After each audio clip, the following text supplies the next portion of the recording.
First things first. Got you some Christmas tree ornaments. Wait until your neighbor's gone. You want a balloon? A couple of notes to add after installing the sway bar links. For one, I greased them at kind of a bad time. Putting the grease between the washers and bushings while assembling them, or pre-assembly, would have made my life a lot easier. So it's worth mentioning if you're going to do the job. Go ahead and get that out of the way. It's much harder to do later. Also, something I learned a long time ago is I have a Milwaukee impact gun that I usually put the lug nuts back on with. However, I made the mistake once of trusting that to set the final torque, because the first setting of my gun is supposed to be 100 foot-pounds, slightly more than what it calls for. They're usually set at about 90 foot-pounds, but I trusted it to do its job. It's never let me down. And in that particular case, because I have the lug nuts that take the special socket key adapter with the little splines in it, they actually ended up working themselves loose, and the wheel started to flop around on my way home from work one night. Found out that the lug nuts had backed themselves up. So something else worth mentioning is, if you're going to use an impact gun to put your lug nuts back on, make sure that you also have a torque wrench and go back and double check that your gun has torqued it to where you want it to, and then finish torquing it, if not, to about 90 foot-pounds. Obviously different vehicles may call for a different torque spec, but on my car it is 90. So now I always make sure to double check it instead of trusting just the gun. How to change sway bar links on a 99 to 04 Mustang GT. This may also be suitable for a V6 as well, I'm not sure. First things first, chalk your tires, set your e-brake, put the car in gear. Taking all measures is better than none. Jack the car up, put it on jack stands, take the tire off. Okay. Can you leave it in park on for an automatic, right? Yeah. Because it's the same for an automatic and manual. I would hope that if you had your automatic sitting in the driveway, it's in park already anyway. Sway bar link, obviously connected to sway bar and control arm. There is a cutout in the middle of the sway bar. You can see that both sides are nice and flat. Either get a small box wrench on. I'm just using a crescent wrench because you don't need anything extra heavy duty. And just start by taking the top bolt off. Helps to have both sides of the car in the air to relieve the pressure off of the sway bar itself. Makes the hardware easier to get out, and it makes the bushings easier to get off. I already previously took the other side off. It's the exact same as this side. Take the nut off, take the bushing off, and we'll come off. Swing the sway bar up out of the way. Obviously, that only works if the other side is disconnected as well, hence why I previously did that one. With the top bolt off.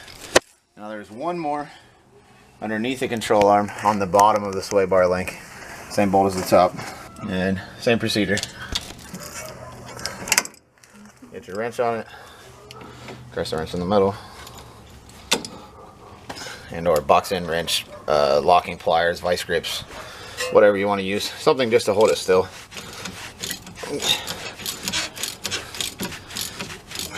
They're not under a tremendous amount of torque. If these bolts are really frozen, some penetrating oil will make your life a lot easier before you ever start to take them off. However, mine are in pretty good shape. The bushings are just shot, so no need. Okay. Both end bolts removed off of the style that's already on here. I believe these are factory. And then pop right out. Bottom bushing gone. Bolt comes out. They're junk. See how mushed it is. It's not retaining shape anymore. Car has a lot of body roll on both sides. The other side is much worse. This one actually did use a little bit of penetrating oil on. It kind of leaked down over top of the bushings. But same thing. Starting to mush heavily. That one's not too bad. This one, however, I don't know if you can actually make that out or not. All the little cracks and splits you see in here, under load, those open and mush quite badly. Basically turning your bushing into a busted muffin. It does nothing for doing the job that it's supposed to. Comes a new bolt. Take a new washer. It's slightly concave on one side. You want the bushing to actually sit in the concave side of it. You feed it down over the bolt. Have your toddler hold it in place for you. These are a set of prothane polyurethane sway bar links.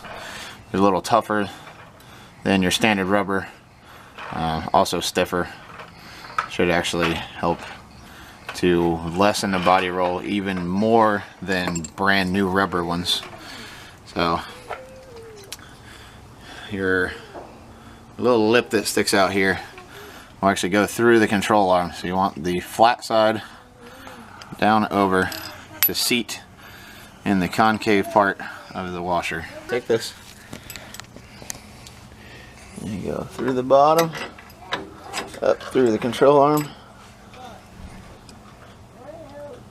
You pull it up in as much as possible. It will not seat perfectly at first. The lip on the bushing is roughly the same size as the hole in the control arm and the sway bar. However, once you start to get it tightened down, you can make adjustments. At the lip side down to sandwich in the control arm. Take another one of your washers. And this will be same idea as the first, but the concave side towards a bushing, so it sits nice and flat over it. Take your new spacer sleeve.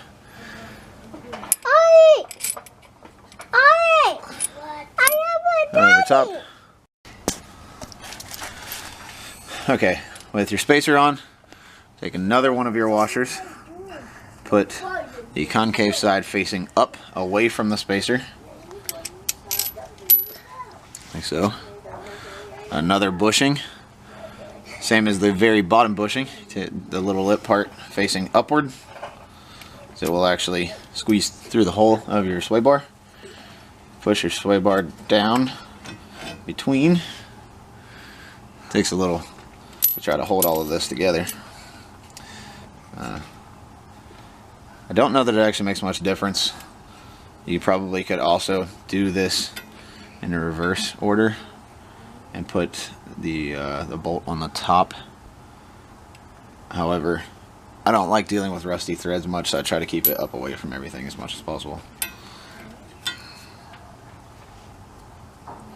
Your other bushing, same thing. Put the lip part towards the sway bar.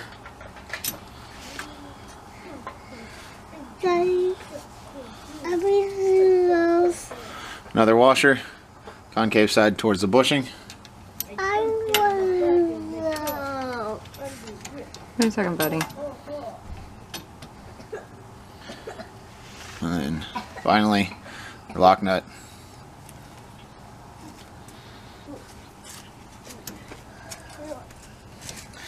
To get a hand started, you will run into the Teflon piece at the top, which is good.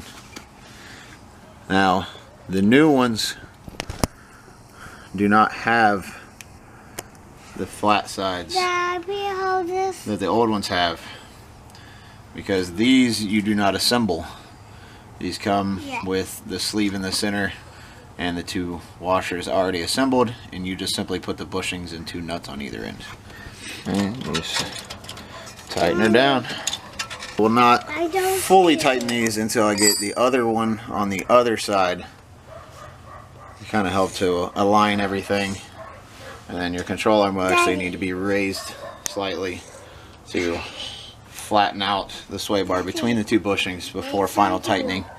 That way all of the bushings, the little lips on them actually set through the hole, and then you don't bust a bushing prematurely, because nobody likes buying new parts and then ruining them.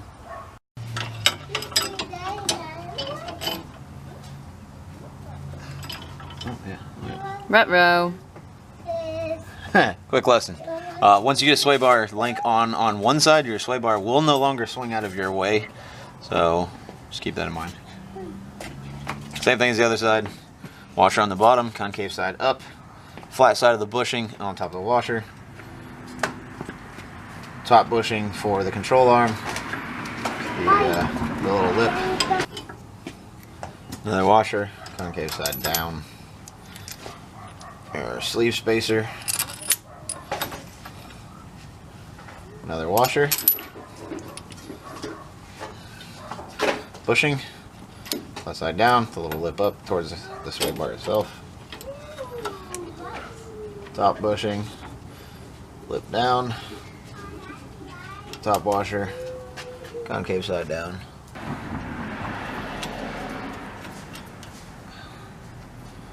Nut on top. Final torque will be done once the tire is back on both sides, and then I'll lower the car back on the ground so that the sway bar sits nice and flat. You can also do this with putting jack stands under the control arms and let the front down under its own weight. Really, for me, it's just easier. Just basically reassemble everything, put the car on the ground, and I'll show you what that looks like when I get there. Okay, with the car on the ground, you can now see there's a bit of space going on here. It has set the sway bar where it needs to be. Now you can move the link around just slightly.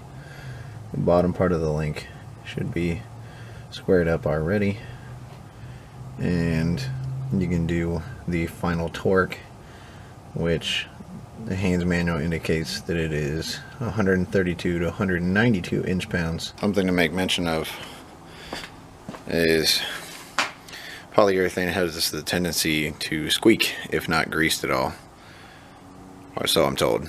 So recommendation is to use a silicone spray or some sort of a long-lasting lubricant between the bushings and the washers on the back of them, so as they move you don't get any annoying squeaks. So I'm going to use a little bit of white lithium grease and then do the final torque. Something also worth mentioning is if you do it the way that I'm doing it, with the car sitting on the ground under its own weight with the wheels on, whatever side you're working on, turn the wheel towards that side so that the wheel is facing outward, like so. That way when you try to get your head and hands under there, it gives you a little extra room, and you're actually able to get to your hardware to finish torquing down your sway bar links.